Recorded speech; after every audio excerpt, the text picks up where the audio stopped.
Thank you for staying with us this hour on One America News. I'm Stephanie Myers. The Biden administration is extending an eviction moratorium from March 31st to June 30th. However, it's the CDC, which is a part of the Health and Human Services Department, that issued the nationwide moratorium, and experts are raising concerns about the agency's constitutional limits and authority over the matter. Here to talk about this more is a litigation counsel for New Civil Liberties Alliance, Caleb Kruckenberg. Thank you for joining us. Thank you. You've pointed out how the CDC's nationwide moratorium order has no statutory or regulatory basis. Tell us more about how the CDC's role in this guidance poses a problem. Well, that's right. The CDC is an administrative agency that is supposed to be regulating public health. And what they did back in September is they issued an order saying that nationwide state housing courts are not allowed to operate. And that is not something the CDC has the authority to do. They don't have any statutory basis to set nationwide housing policy.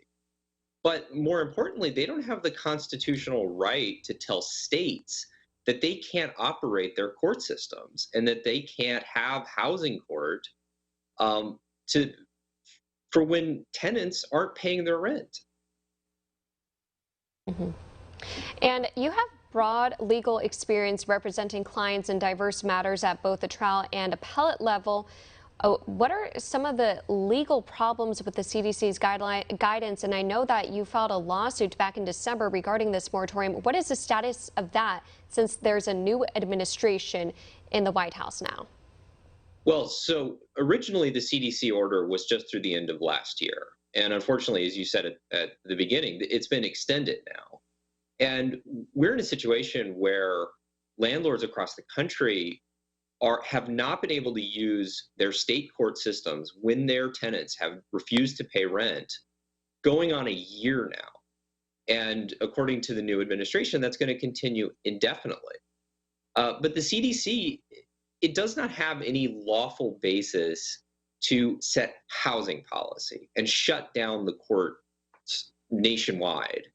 And so we filed a lawsuit. We're trying to stop this order because we represent homeowners across the country who have tenants that have simply refused to pay rent, in some cases since last March. And according to the administration, they just have to pay to provide housing for free indefinitely. And that's just not something the CDC as an administrative agency should be doing. And we've heard of some nightmare stories because in so many states, the tenants, they have sort of the power over the landlords in that sense because they can't evict them. But even the White House says more than 10 million homeowners are behind on mortgage payments. So regarding the CDC director, Rochelle Walensky has come under fire for her mixed messaging regarding the pandemic and this housing crisis. What does the CDC need to do in order to gain confidence from the American people and from homeowners? Well, the CDC needs to stay out of this because this isn't their fight. This isn't their issue. The CDC is not an expert in housing policy, and it's not supposed to be making these decisions. It's not supposed to be picking winners and losers. What the CDC essentially has done is they've said, for property owners, too bad. You're going to have to provide free housing for other people because we think they're hurting because of the pandemic. What should happen is Congress, the people that we've elected, should go and make these kinds of tough decisions. But when you have an agency acting when it doesn't have authority, what happens is you have a whole segment of the country who's put out, who's going to have to suffer because the agency thinks it's better for them to just provide free housing. And like I said, I have clients who are thousands of dollars in debt because their tenants haven't paid them for going on a year. And what are they supposed to do? And according to the CDC, it's just too bad.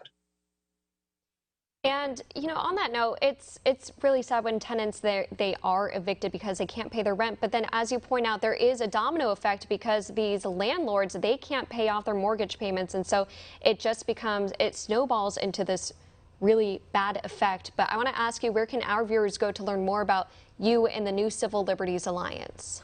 You can go to our website, nclalegal.org, and you can find information about this case and a lot of other cases because, unfortunately, this isn't the only administrative agency that's overstepping their authority and violating people's constitutional rights. And so my organization fights agencies across government. Caleb Kruckenberg, thank you so much again for your time. Thank you.